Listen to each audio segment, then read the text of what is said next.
This is not a joke. You were talking about a lieutenant general in our military who's the incoming national security advisor who was framed by our government. There's more on this because I'm going to give you what does that mean? You're probably asking, he was framed. Well, we know he didn't lie to the FBI. We know that part. But now they're suggesting he was framed. In other words, set up. That's a whole different ballgame. Whoa. He's being prosecuted now for allegations he lied to the FBI about a call he made with the Russian ambassador when he was the incoming national security advisor. Suggesting he didn't lie is one thing, and that he's being prosecuted maliciously. You understand, Joe? Suggesting this whole thing was him being framed and set up is an entirely different level of holy. You get it? Oh, yeah. Nunes isn't making this up. Here's another one. This video is important. I'm going to set these videos up first because it matters. There's Nunes dropping that bomb there. But here's Maria Bartiromo, who clearly knows something from a source. I think she knows. I think I know what she knows.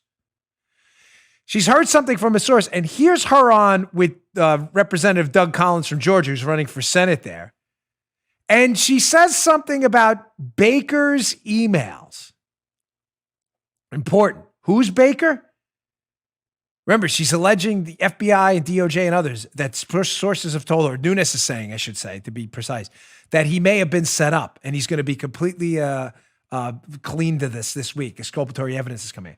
She mentions Baker. Baker was the lead lawyer at the FBI. He was Comey's right-hand man, Jim Baker. Right-hand man. So he has some documents or communications about the interview with Flynn. Listen to this. I'm not sure if she said it on purpose or it was a slip or not, but check this out. Those documents are exculpatory evidence. They were not shown to the court initially, and basically what they say are they are notes about Michael Flynn's meeting at the White House with the FBI, that it was a complete setup and that he never lied. It's all in Mr. Baker's notes. That's the exculpatory evidence.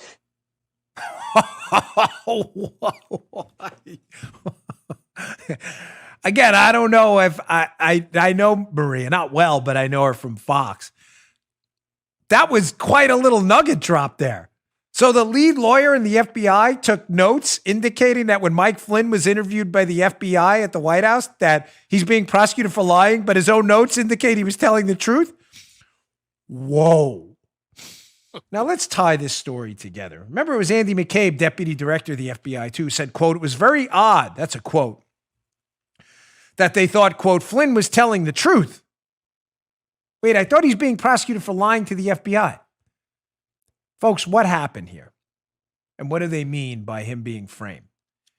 Well, for you older listeners, you may have heard this story before, but some of you who've come in over the past year may not know exactly what's going on here. So let's go back in history a little bit and tell you the story of Mike Flynn in a nutshell, Reader's Digest version here, and what exactly happened to him. Let's go to this Guardian article first. This is from The Guardian in the UK. Look at the date, Friday, December 30th of 2016. This was written the day after President Obama, headline, expels 35 Russian diplomats in retaliation for U.S. election hacking. Keep in mind, President Obama is obviously still the president. It's December 30th of 2016, but President-elect Trump has already won the elections, getting ready to take office about a couple weeks from when this article was written.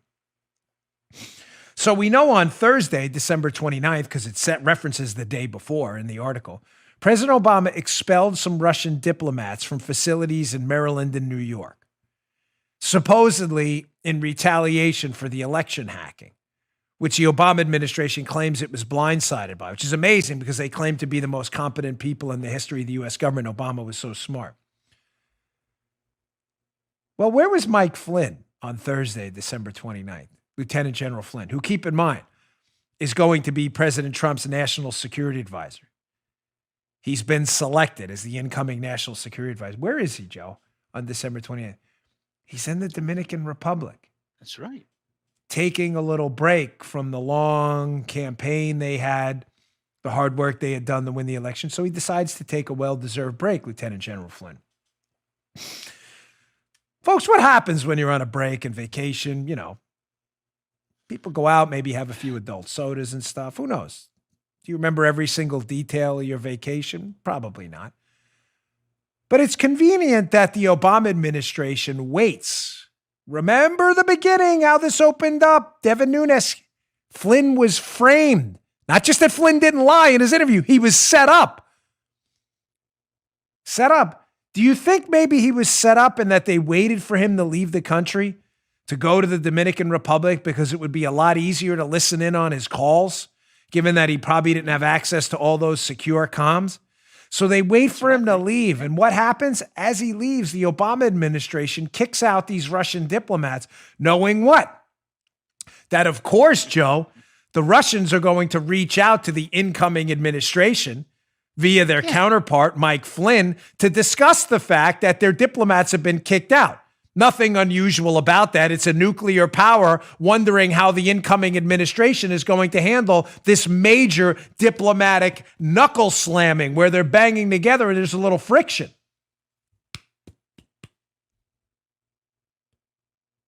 Fascinating that they waited till December 29th when Flynn left. Then they listen in on his phone call. We know they got a copy of the phone call. We know that because they've already admitted to that through leaks and elsewhere. So somehow they get a copy of that phone call. Did they have a FISA on Flynn, or was this a reverse targeting scenario? Flynn comes back. They say, well, he was talking to the ambassador a lot. No, he wasn't, you knuckleheads. The reason there's a lot of calls, if you listen to the time, if you pay attention to the time on those calls, Joe, is because he was in the Dominican Republic and having a tough time getting a connection. Do you hear me now? Click, call back. Do you hear me now? Click, call back. Oh my gosh, he talked to the Russian ambassador 5 times. No, you dopes. He talked to him once. It was just 5 phone calls because the connection was bad. Did you think that through? So Flynn comes back. Comey's already admitted blindsiding him at the White House. Remember that stupid Jim Comey interview where he goes, well, I figured because it was the incoming administration, I'd be a sleazeball, slime bag loser, send over some agents and not go through the official channels. Comey actually admitted to that because he's such an arrogant piece of garbage. They interview Mike Flynn about a phone call where Flynn says in the interview, I understand you probably have a copy of the phone call. Now, let me ask you this, Joe. Flynn knows as he's being interviewed at the White House, weeks after that phone call, he was in the Dominican. Again, that conveniently happens, the monitoring, when he's in the Dominican. Kick out the Russians. Kick them out now. Flynn's overseas. They'll probably call Flynn. Maybe then we should listen in. And then we'll confront him about it. And if he doesn't get it word for word, we'll charge him with lying. Kind of sounds like you're framed. Oh, yeah. So the FBI, Peter Strzok and Joe Pianka, who were knee-deep in the Spygate scandal, both of them, confront in a disgusting, filthy attack by Comey, confront Flynn at the White House. And when Flynn doesn't get every single word of the conversation, he's in the Dominican Republic on vacation. You think he remembers every single word? I don't remember what I said to Joe opening up the show today. When he doesn't get every single word of it right, the FBI later prosecutes him for lying to the FBI, despite the fact, and I'm quoting Andy McCabe, that they thought it was, quote, very odd and that he was telling the truth. Does Jim Baker, lead lawyer for the FBI and Comey's right-hand guy, have notes saying the same thing? Ladies and gentlemen, maybe Flynn didn't recall the entire conversation, therefore was telling the truth.